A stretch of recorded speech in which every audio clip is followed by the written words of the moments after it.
This is a 1967 Rolls-Royce Silver Shadow. Um, they made about 11,000 of these cars over an 11-year period from 1966 to 1977.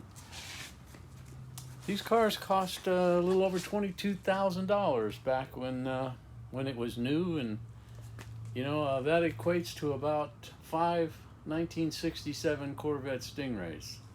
So, or four Cadillacs, depending on what you wanted to own. But so it's a lot of money back then. It's a big old tank, I can tell you that much. I think it weighs about 3 tons. 4 doors.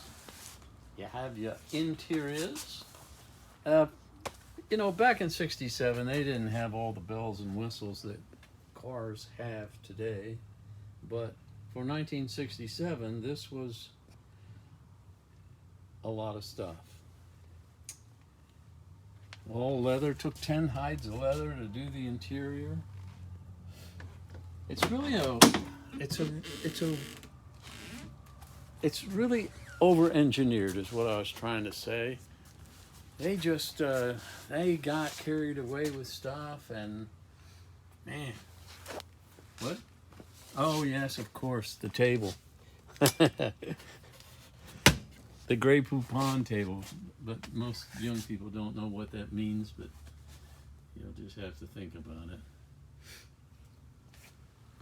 Now, the thing about this particular vehicle, the Silver Shadow, it was the first model of Rolls-Royce that was specifically designed to not have a chauffeur. So the owner was to drive it. Let's look under the hood and see the engine.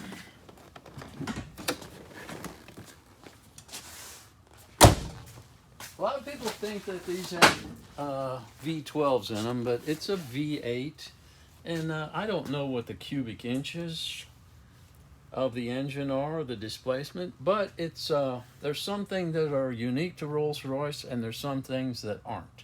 For example, this air conditioner compressor is a 1967 General Motors compressor, and that's what they use from the factory. The power steering pump is off a Ford. The alternator, just your basic Delco alternator. Now, the carburetors were, those are HD carburetors. You'd find them on Jaguars and, of course, Rolls-Royce. But the engine itself, the block and all that, that's unique to Rolls-Royce. One of the things that's way over-engineered on these Silver Shadows is the braking system. Now, I don't know if you can, let's just change sides. There's a couple brakes, pumps. There's one there, and there's one back here that run off the camshaft. It's down in between the distributor, and those pumps pump the brake fluid down alongside a couple of gizmos called accumulators.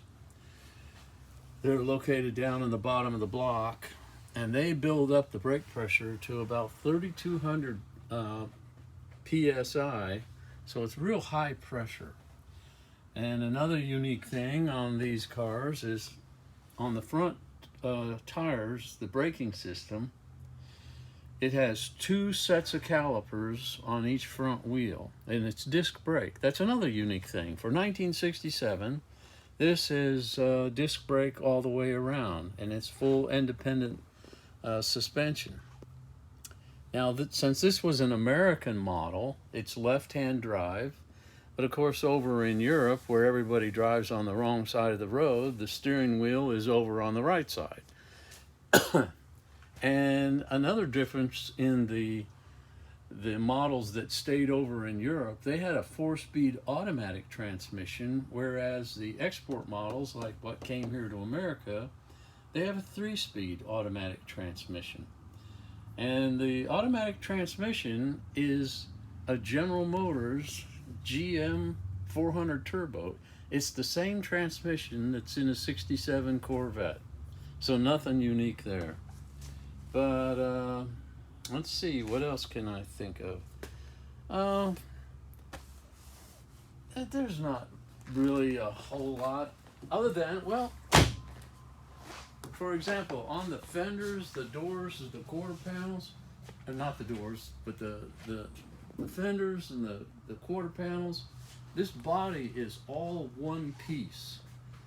You don't see any seams right here like on a regular car where you'd unbolt the fender. Nah, it's all molded in, so it's one piece. But I don't know. Other than that, it's just a big old tub. I like it though.